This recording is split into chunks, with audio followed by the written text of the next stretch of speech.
शुरू अल्लाह का नाम लेकर जो बड़ा मेहरबान निहायत रहम वाला है। अस्सलामुअलैकुम वरहमतुल्लाहि वबरकातुहू।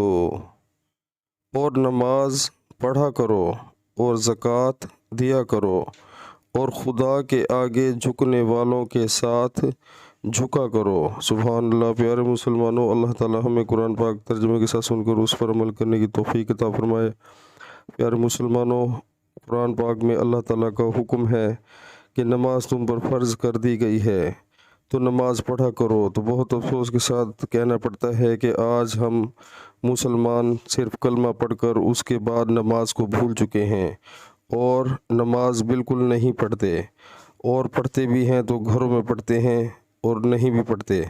तो प्यारे मुसलमानों, 5 वक्त नमाज बाजमात मर्दों के लिए मस्जिद में फ़र्ज़ है और औरतों के लिए घर में फ़र्ज़ है।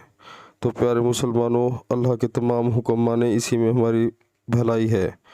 और ज़कात दिया करो और खुदा के आगे झुकने वालों के साथ झुका करो, यानी कि ज़कात हमें देनी चाहिए। हमें चाहिए कि अल्लाह ताला जो हमें अता फरमा रहा है उसमें से अपने जितने इर्द गिर्द गरीब रिश्तेदार हैं पहले नंबर पर, उनको जो है अपने इस माल और दौलत में से जो अल्लाह ताला ने हमें अता फरमाया है उसमें से उनको लाजमी हिस्सा देना चाहिए।